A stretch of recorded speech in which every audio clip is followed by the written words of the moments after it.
Or Is Andrew people that were coming? real I good. believe so. Wow. The, Is we coming Yeah. from the waterworks meeting?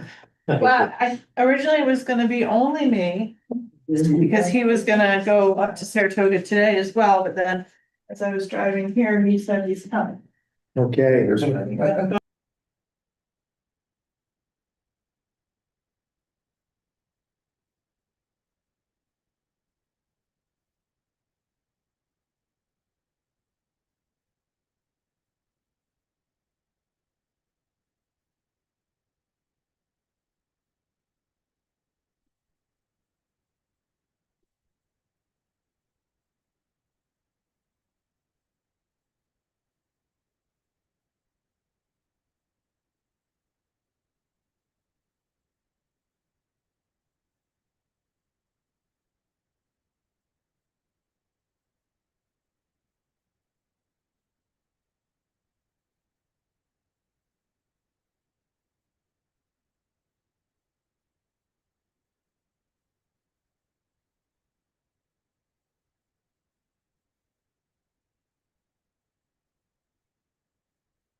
We can hear you now. Can you hear us, Mike? I can hear you now. Yeah, thank you. Yeah, Change. Good morning, everyone. Voice of Christmas past. I'm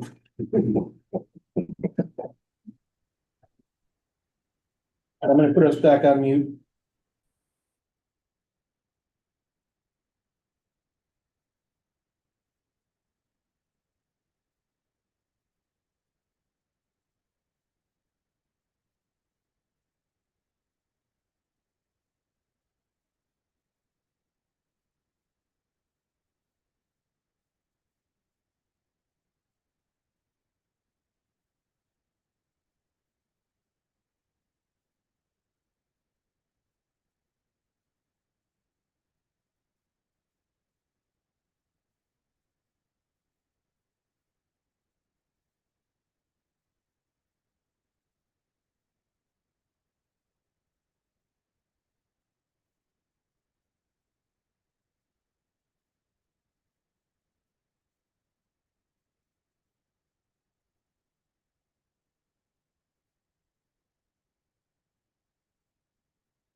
Call the order. So. Found the gavel. Found. Say that out loud. Andrew, I found it again. All right. Okay, call the meeting to order of the Albany CSO Full Communities Corporation, April 16th, 10 a.m. And present, Wilson Co. and Chris Powers from Albany. One spoke from Propose. And you representing Rensselaer as well. Yes. and Andrew and Christine and Troy. No one from Water the Leads. Maggie isn't here from Green Island, but Gary is here from Green Island. And Mark and Tom are here from CDRPC, and Mike Miller is on video listening in. So that's our, we got a quorum and we can do business. So people want to take a look at the minutes and see if there's anything that needs to be changed on the minute.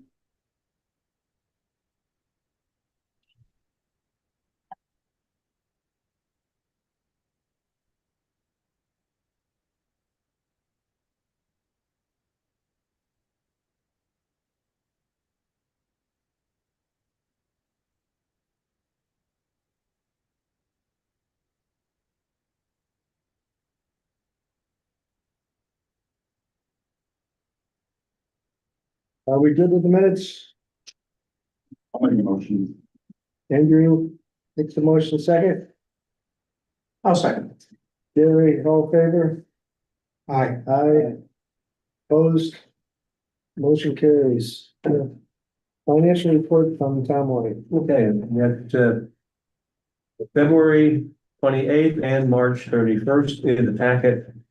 You will notice they are virtually identical, other than the date. We've had no activity of any sort submitted to the board in that time frame. So we're at 11% total against budget. We've got $780,000 in the bank, of which I am looking to disperse that in the next few days if I can get it squared away. And then I've got some other things to go out to Albany as well as to Troy, and some money looking to get from Rensselaer. But I think that's because there was a reconciliation issue way back when something got posted incorrectly. So I fixed that. It's like 100 some odd thousand. I guess the balance to do the old stuff from Rensselaer. They'll try to get that out the door. And I also have up to date December 31 balances and details of who, you know, each community, what their projects were, what they are owed, and the amounts of monies owed on other projects, so that for your year-end audits, you have that information. Okay. Could you send me, I don't think I lost track of the final version of our audit. The final version of 2020, Of the, Five. of the independent audit. 9/30/25. Thank you.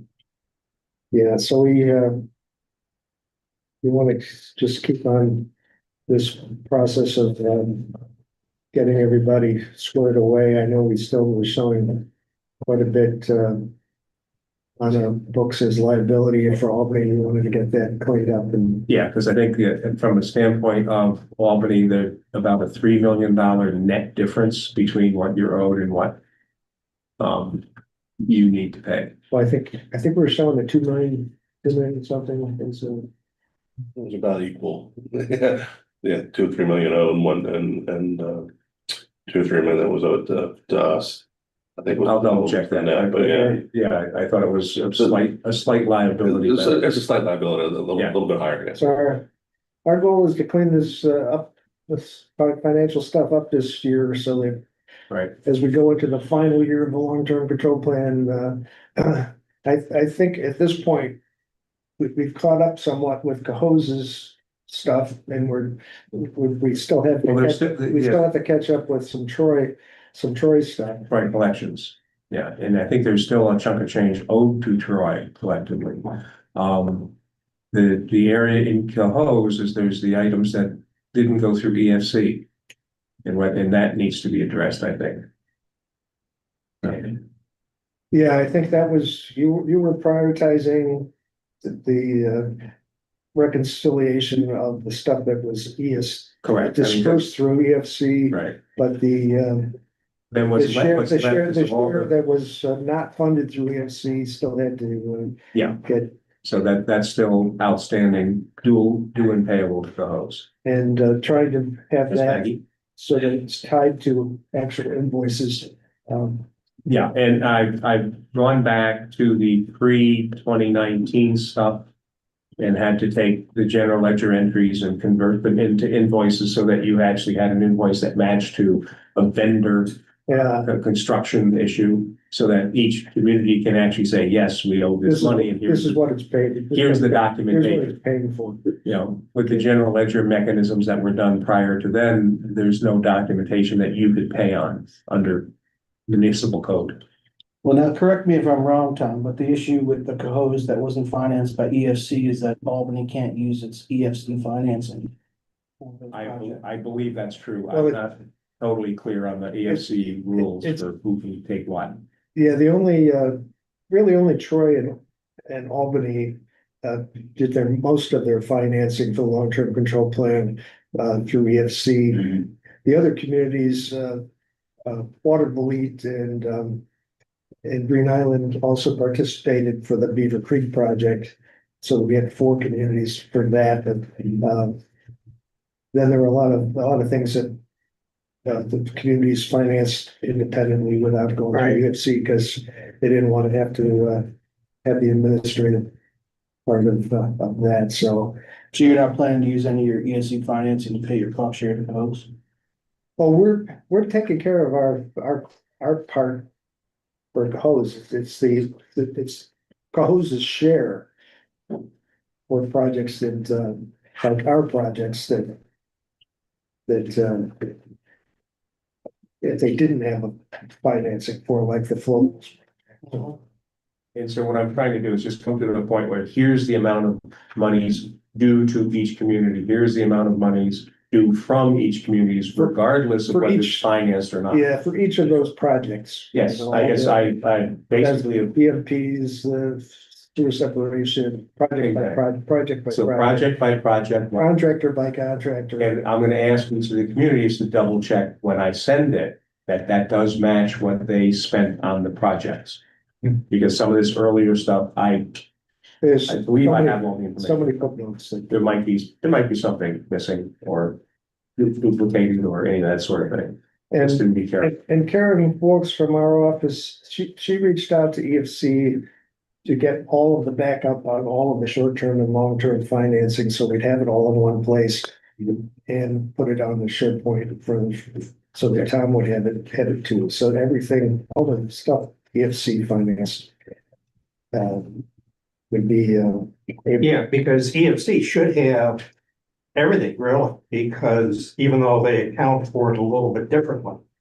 Because, Troy and Albany, even though we went with our own, Bands and everything else, yeah. right, they ended up being able to draw down on our projects because they were still eligible projects. Mhm. So EFC's got all the pay requests, both from the contractor and from the engineers.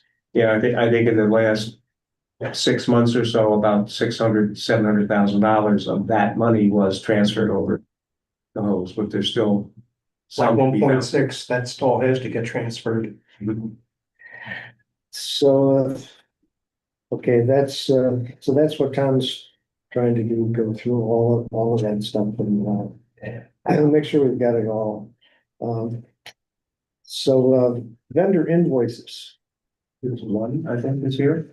I didn't see anything. I didn't see, there's this one that was at the back of the packet. That's not a vendor invoice. That's not the vendor invoice. No, I always leave it on there in case somebody comes in with an invoice and hard copy at the meeting, but we didn't. Yeah. Well, we've got some ongoing things, so I guess that's a question for when we go around and talk about a project updates as we get. Troy's got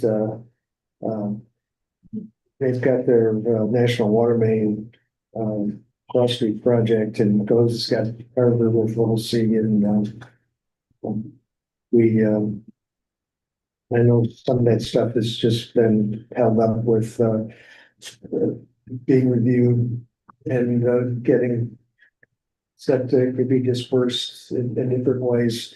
So we don't have any invoices to to pay. None were submitted. Yeah.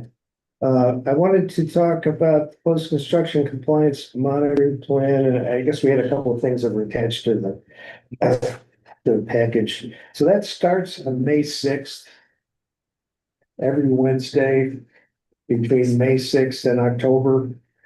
We gotta collect samples and, we've got, Albany, Peter Beck, I don't know if you guys know Peter from Yep. Stormwater Coalition, and Peter Beck is gonna be the guy with the boat. He and Juan from our organization are both gonna be involved. He's a boat guy, and so I think the proposal in regard to reimbursement for that is like $300 per day for the use of the boat. So if there's 25 of these, if it ends up being 25 weeks, that would be like $7,500 for the use of the boat. The Adirondack Environmental is proposing 25,806 for 575 samples. So it's pretty, for the Pico coal form, that's the price. So we're proposing we would do a purchase order with them so that could be taken care of. And we'd be looking for reimbursement. And the Albany Port Joint Venture Team, they gave a proposal here for $115,800. That I think they had that set to me like it was going to be something with the water board, but I think I prefer that to be with CDRPC. It is I forget if we really had that transferred to being a corporation. Yeah, all the stuff was transferred. Contract obligations. If that could be another extra work authorization to their original contract, then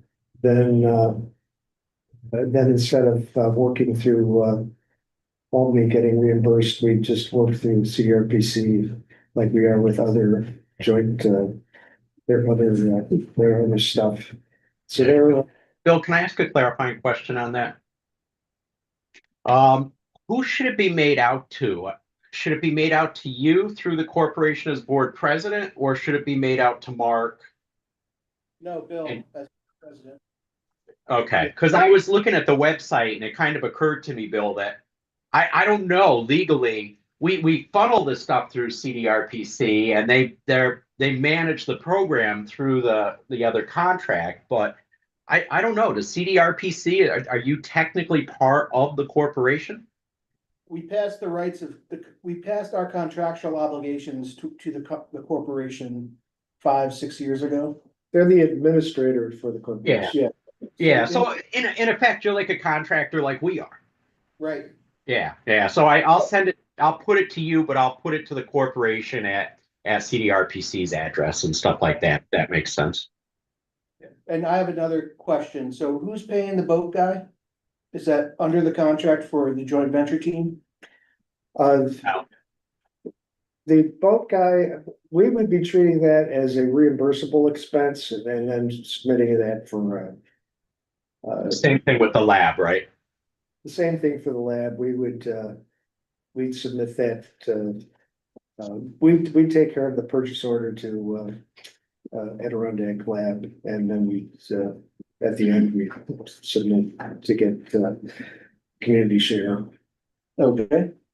Yeah, our proposal, just so you know, Mark, is largely based on some initial startup and support, for training and make sure that logistically we're all set up, the lab knows what we need, they're testing the way we need.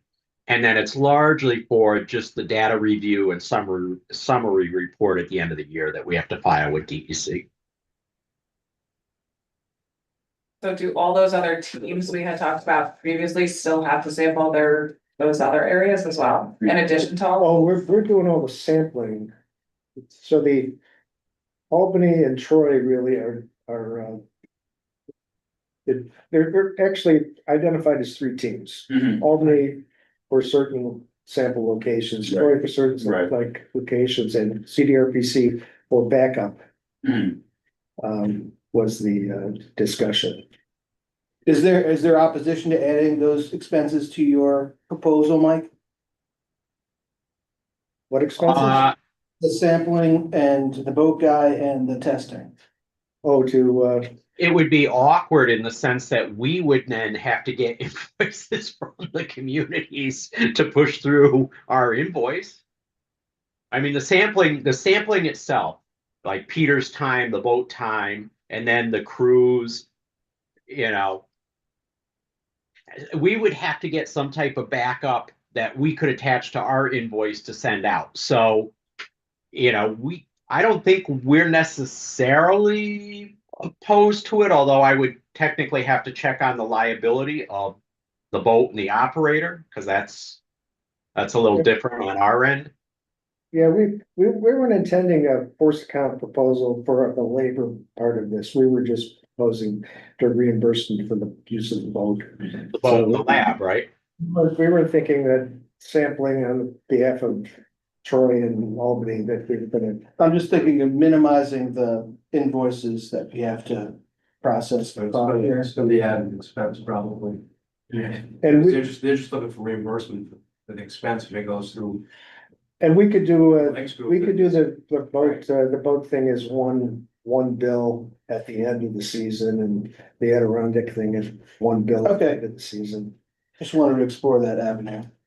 Yeah, the issue is, if I'm being honest, most of this is really, I worked with Greg Bold over at CDM on this work. So they're going to be doing the vast majority of this work.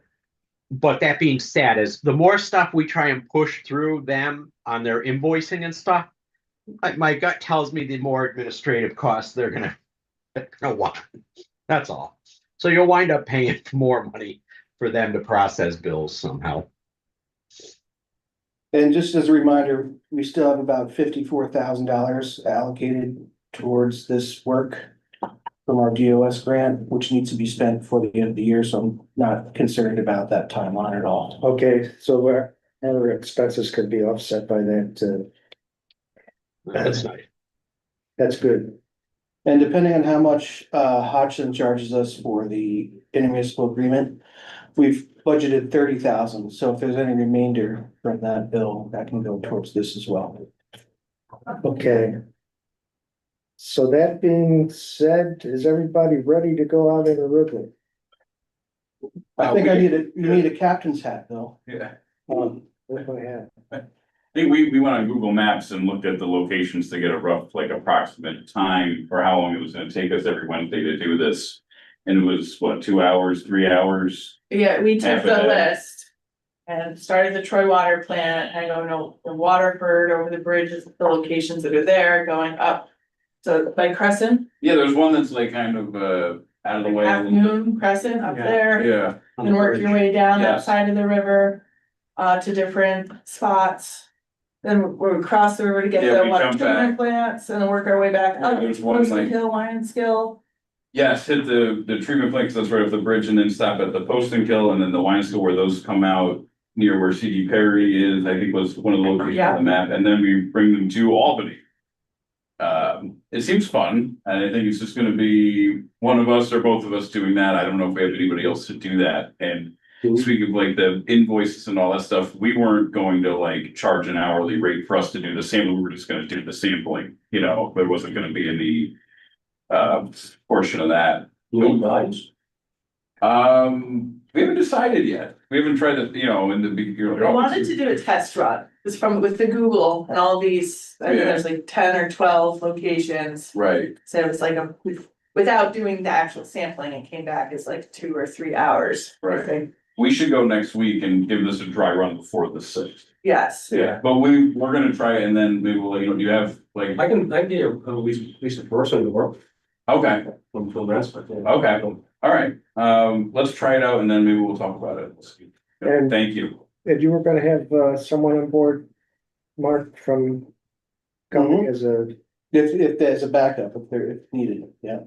We have two people, one person already has experience with water quality sampling. Okay. Right, and I guess we had questions on what, like off the bridges by Cohoes and then like Waterford, you're off like the retaining wall, like our method, we haven't really worked through our method of collecting the sample. And I think part of the joint venture team's, proposal was to meet and have a discussion about that. Is that right? Yeah, I think maybe.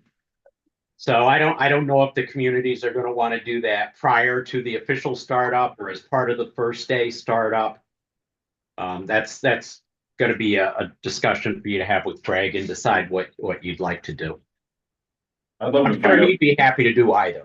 So, and I think you have to realize the first time you do this is gonna be the longest time. That's because you're gonna be figuring out how are we accessing, where are we parking? Once you do it a couple times, you're probably gonna start to sail through this stuff. And it's gonna be raining and the wind's gonna be blowing 40 miles an hour. Yeah. Okay. Yeah, Yeah. I guess we needed to discuss that too, because we said, hey, we're not gonna go out in the middle of the storm. If there's an event on a Wednesday, Oh yeah, was that part of the protocol? Like if we're mid rain event? yeah, if it's a lightning and thunderstorm and, Mhm. if it's not really gonna be safe, like, we're not gonna send a Okay. boat out on a river if it's, Yeah. Do you want me to bring the I- sign up sheet that sends email reminders to people who have signed up to do the sampling? Just so we know, just so we have like a central location where everyone could see that these sampling dates are covered by these folks. Mhm. Then I would also send a prompt to the people going on with the actual sample. Yeah, I would caveat, Bill, and say, there's kind of two parts of this program. One is going out on the river, and that's the more sensitive part. The other is collecting samples from the shore or from a bridge. And it's not to say that they have to happen on the same day. So there could be a problem whether, let's say you had a mechanical problem with the boat one day. It doesn't mean that the other crew couldn't go out and get their samples and be done if they wanted to. If it was really pouring and they're like, we want to go out in the rain for 2 hours and we're not going out on the river, then I think they could delay it that way too if they wanted. So there's some discretion there. yeah, and I think I guess the other discussion for the joint venture team is in regard to what counts as a wet weather event. X amount of time after a storm is passed and how was that looked at before in previous times? I mean, Typically, it has to do with when the rainfall is occurring. If you think about what we were trying to evaluate as part of the long-term control plan in terms of recovery time, we talked about recovery time of the wind within a 10-hour window, something like that. So if it's rained the day before, that may not technically be a wet weather event. If it's raining the night before and then you collect, within 24 hours, then we might be calling that a wet weather, depending on how much rain we got. And certainly the river conditions, again, a little different criteria because the river's handling such a huge watershed. Yeah. We might. A lot of CFSs. Mhm. So X amount of time after we've had CSO overflows. Right. But I would say if you have a CSO overflow, let's say at midnight, if you were collecting within the next 12 hours, you might still classify that as a wet weather event. Okay. So we just, we need to, I guess, have that, so we know if DEC agrees with that Right. criteria. I don't know if that's written down someplace in the, I don't know if it is to that level. Typically, we monitored that. Like when we were doing data collection, it's looked at almost on a 24-hour basis. Did it rain that day or not? If it did, then that's a wet weather day, maybe. But admittedly, if you're going out and you're doing all the sampling in the morning, and then it rains at 5 o'clock at night, is that technically a wet weather day in terms of the sample? No, it really isn't. Right? It hadn't rained, it hadn't overflowed. It was still a dry weather period. Yeah. Yep. So, yeah, I guess it would technically be period of time after we've had some CSO overflows. Yeah, But, I would think so. And They then, don't know. and I think the other question that comes up is, are we just really having surface samples?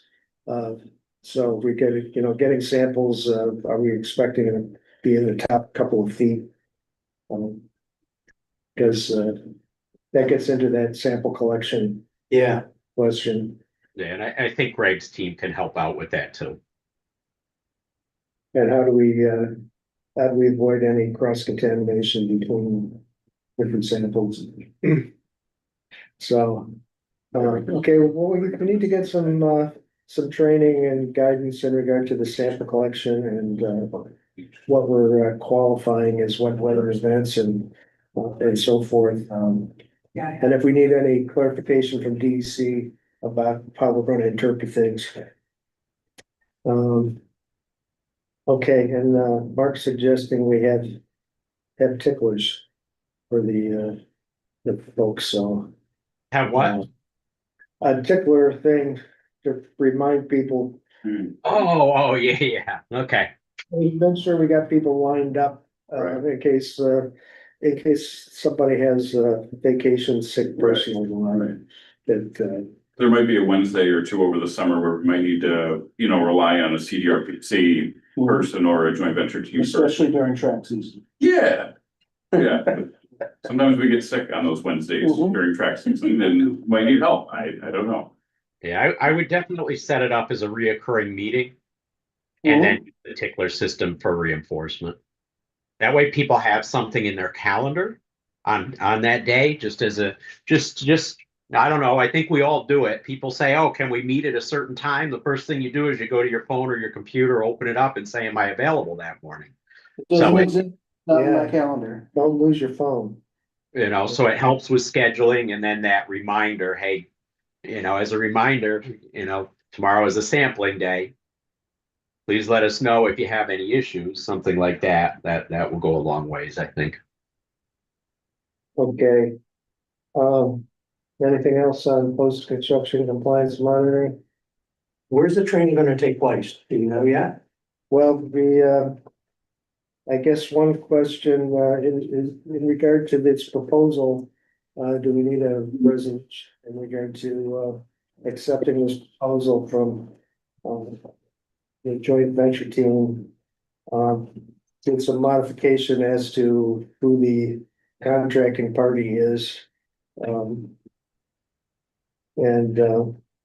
knowing that we'll have some of this cost offset by grant. Do I have a motion to accept? I'll make a motion. Gary? Can I have a second? Second. And Bill, all in favor? I, Opposed? Okay, well, joint venture team, you got your go ahead. You're hired again. All right, I'll let Greg know. Yeah, just a final comment on that, Gary. If you have concerns over certain sites, I would put them on a list and make that part of the training program, because maybe you go out and you look at those more problematic sites and work with, they can give you some guidance on maybe the best way to collect the sample at those locations. So if you have some sites that you're worried about, use the training program to vet it out. Yeah, Yeah. We get some sample collection drones. well, what's gonna be interesting is like, the bridge going over to Half Moon where Crescent. I mean, it's not like it's really safe to park on the bridge for any length of time, so you're gonna have to. Right after it. Yeah, I think what we did, Gary, is probably parked before the bridge and had hard hats and safety vests and walked out and collected our sample. Yeah. When we did the original program. Yeah. Or Dr. Dan Or the Peterson. bucket, yeah. I'm very excited.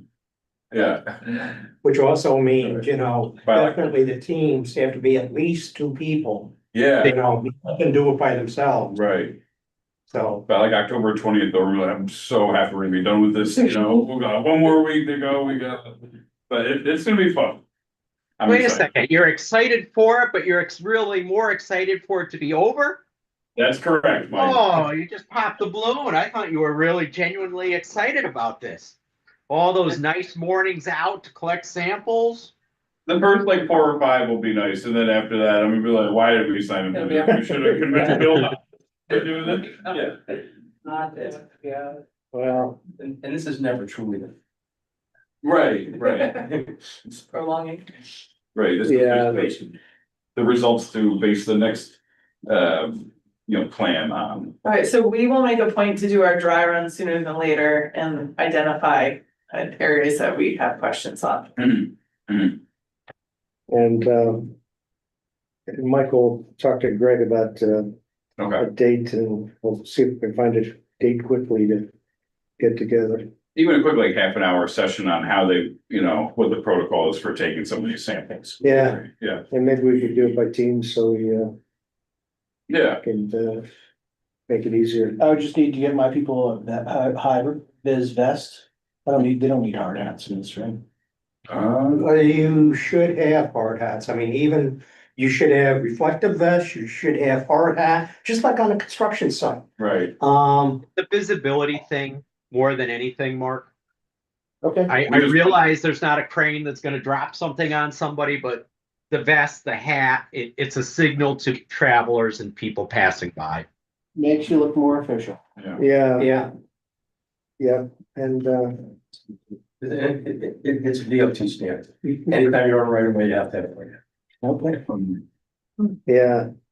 But we weren't gonna ask for a highway permit, right? Wasn't planning on it. also used to be a couple of traffic cones that I had in the trunk. I'm gonna wear gloves so I don't get that. Oh, could be. I gave the keys to the building department. I haven't been in that car since you left. Yeah. Okay, Yeah, they checked that. Well, this- Oh, yeah. this is gonna be the most exciting thing that this group has ever done. It really will, yeah. I propose the last day of river sampling, we rent out the Dutch apple. Take the samples from the Dutch apple, I like that, Mhm. yeah. Well, if we have some money available that needs to be spent. Yeah, we have some money left over from the grant, we can rent the Dutch apple. Yeah, does Captain JP still run? It does, Yeah, technically, we, rent that and say it's our sample investment. right, It's starting Troy and, yeah, right. Is that still though? Is it running? Oh, Captain Yeah. Hagan? yeah, yep, I said, last time I saw that boat, it was up against the pier on the Livingston Avenue Bridge. yeah, wasn't I doing so well? Yes. Yeah. Okay, well, the next item was the IMA, and did we get a letter of engagement yet? Not even a letter of engagement, Oh, I'll man. follow up with Mr. Kennedy. Yeah, we're not doing too great, but, Joe Scott still. Mhm. So. Just, yeah, well, we're working on getting operational cost data together, I guess. Yeah. Chris has got, our ERP budget stuff reflecting more of those costs. We're still trying to figure out how we actually get our national grid stuff, because the city has been handling the national grid centrally, and we've had a hard time just. Yeah, we've been tracking it, and there's unfortunately still too many estimates in it since kind of Beaver Creek went long. And the nuance with Albany is that the city pays our bills. And to get, as Bill said, for utilities, they pay all more utilities, but it's lumped into one giant charge they just send us. And we can't separate the whole thing, so we have to do an audit of that to get that data out, but we'll have that charge. I think we estimated the entire cost was around about $500,000 just to operate Beaver Creek Yeah, on an annual basis, so it should still be in that ballpark, but that's the delay on that, so we're gonna get that to you as soon as we can. the exact opposite of how National Grid does our billing. It's like our pump station gets a bill, the water plant gets a bill, we get a certain bill for the intake buildings. Yeah, everything's like itemized per Yeah. address. Yeah, we'd like to have that, because Then you could really we did a focus on- project at the water plant. That's that's what we're trying to do. Yeah, We changed our. You can get that information from sites. As long as you have an They address. do, but it doesn't Well, always you're trying- correspond to our This- departments. This, They kind of glom them onto one bill. the city Might has be a different lot departments on the bill type thing. only Yeah. one Yeah, person we had a similar thing with our can insurance. access the properties. account. Oh, So we gotta audit the thing and just get it right. We're working on it. It's just Yeah, we gotta, get the match. it's a pain. I mean, if you, So I guess there's not too much going on in regard to EFC disbursements and reconciliations, but we do. Of all the different EFC financings, the ones that still have money in them are really Albany's, what we're calling our 04 financing. And we still have $6.5 million left in that financing.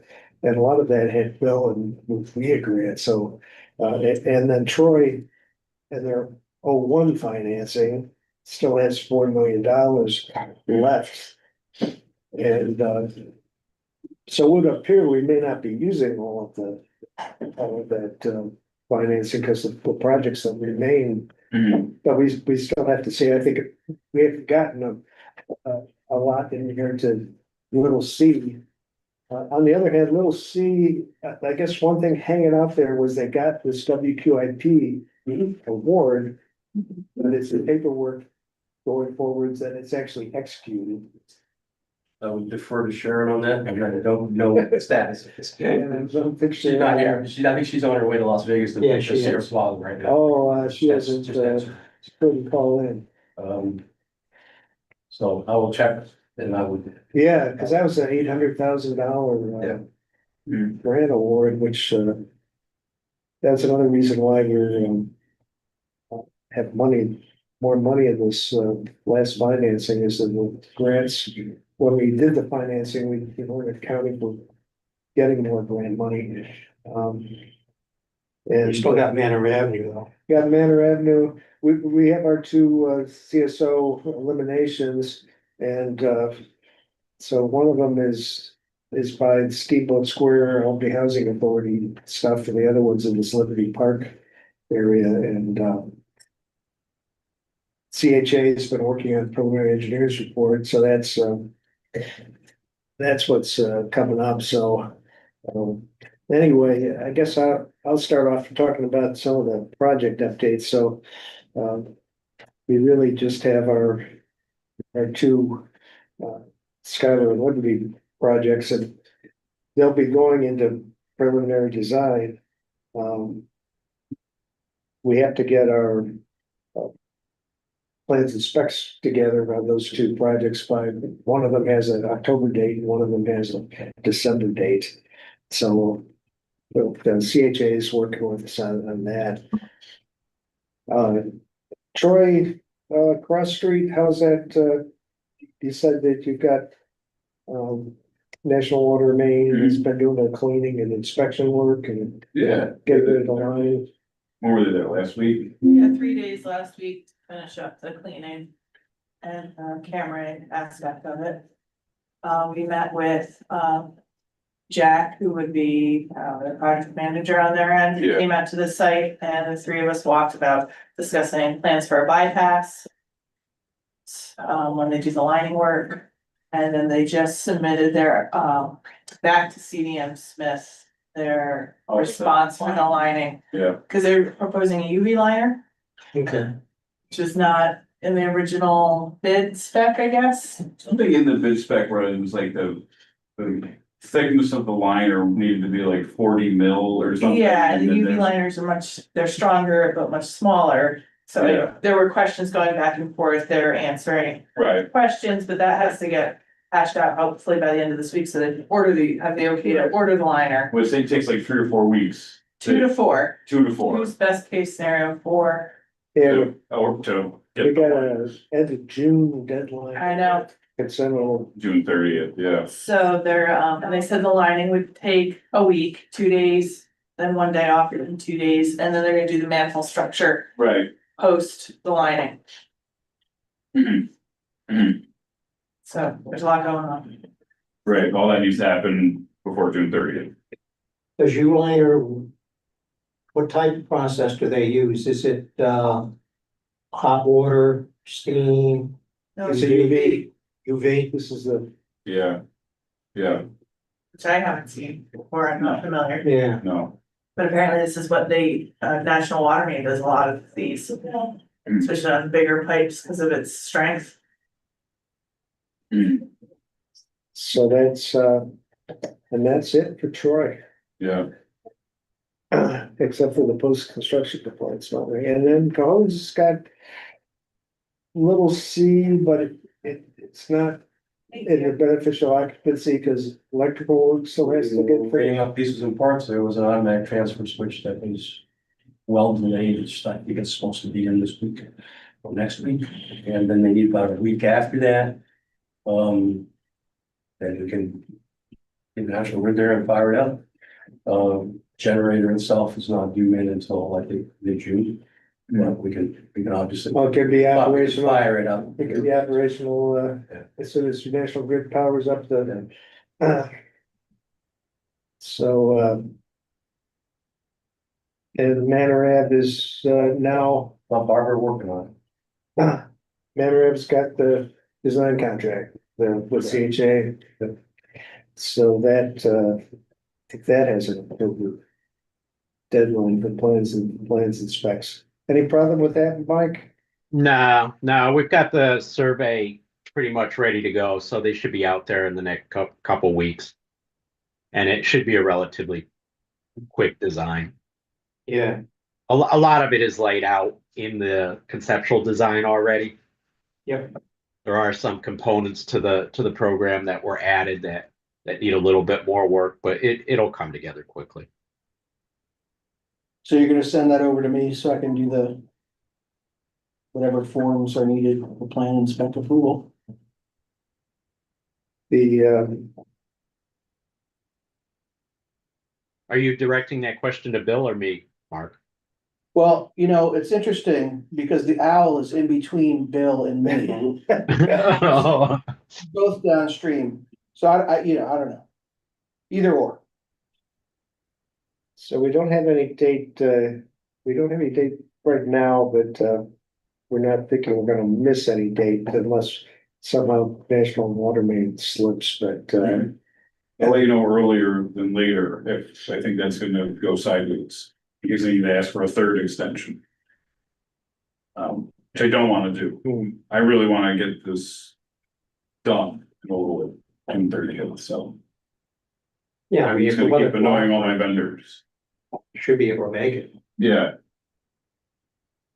and the hoses, little C deadline is until December anyway, so Yeah. not a problem with the consent order.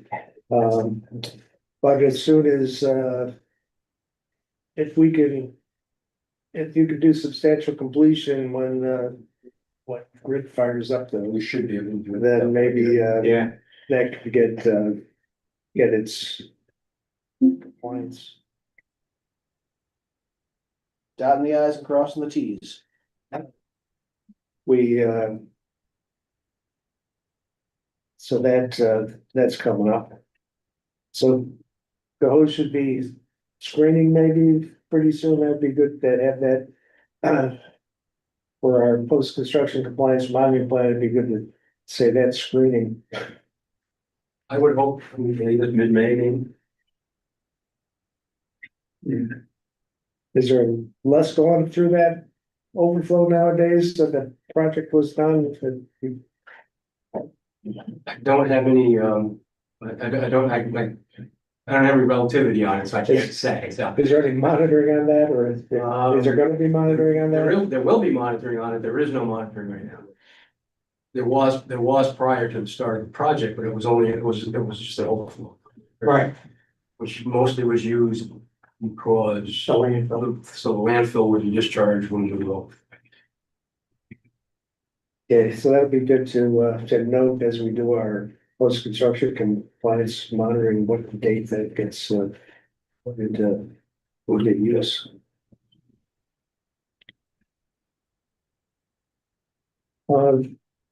Is there any other business?